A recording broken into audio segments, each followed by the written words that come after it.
most accurate forecast with Thomas Geboy. Weather rates certified 11 years in a row. Good afternoon, Utah. I hope that you're having a marvelous Monday on this first day of May. Our weather headlines include near record warmth once again for most across the state. We'll see blustery winds with those winds out of the south bringing in those warmer temperatures. And those warmer temperatures with all the snow that we still have up in the mountains leads to those flooding concerns that we have. We'll talk about that in just one moment. But we will see some changes by the end of this week. So we're still on that roller coaster when it comes to Utah weather. And you'll see what I'm talking about, especially when we bring up the 7-day forecast. But when it comes to the snow water equivalent or how much moisture is still locked up into the mountains, we still have a statewide average of 22.5. So we have seen a good amount of snow melt, especially within the last handful of days. But what this tells you, of 22.5 inches of snow water equivalent, there's still a lot of snow that needs to be melted from the mountains.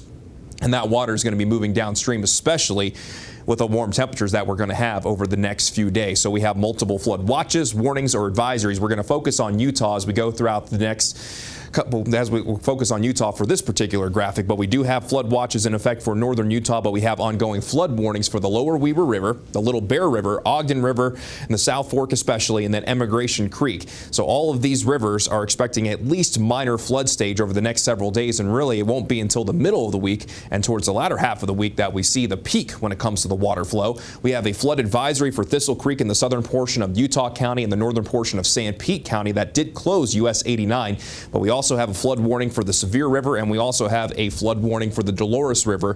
And there is a chance that as we see those warmer temperatures and the water moving downstream, we could see additional flood watches, warnings, or advisories. So make sure that you continue to stay tuned. We're posting the latest information on abc4.com. But even places that don't have a flood warning, that doesn't necessarily mean flooding is not a possibility.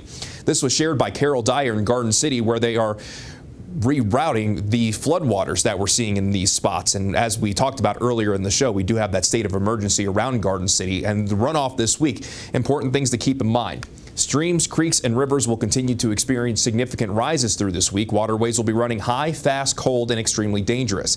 High chance of localized or isolated flooding this week in mid-elevations, especially across northern Utah.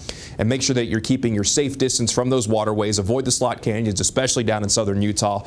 And of course, as always, stay up to date. And again, we have all that information that you need on abc4.com. But if you're just going to get outside and just enjoy today, it is quite nice. Here's the view from Zion National Park.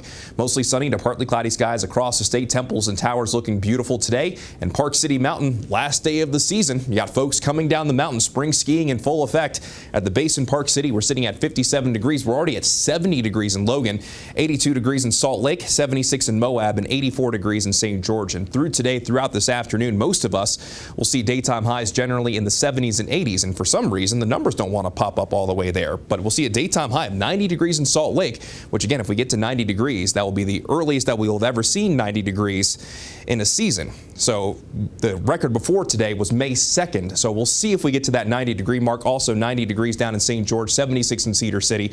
Trying to read out some of these numbers with a daytime high of 87 in Bluff. And in northeastern Utah and far northern Utah in the high country, a few isolated showers and storms can't be completely ruled out, but there's just really not a lot of moisture as high pressure is still controlling our weather. And that's more or less going to be the case, but with a little bit more cloud coverage for our Tuesday and Wednesday. Temperatures will come down slightly, but by Wednesday into Thursday, that's when that high pressure finally moves out of the way and the chance for wet weather will start to increase, and we'll also start to see more seasonal temperatures move in.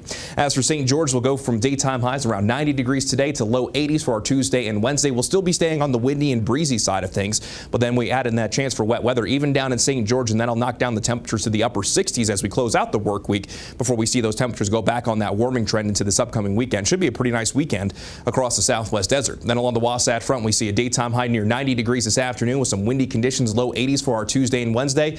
Then we bring in the chance for scattered showers and thunderstorms. Thursday, Friday, and the Saturday, daytime highs will drop back into the 60s, and we'll see this weekend seeing those daytime highs near 70 degrees both Saturday and Sunday along the Wasatch Front.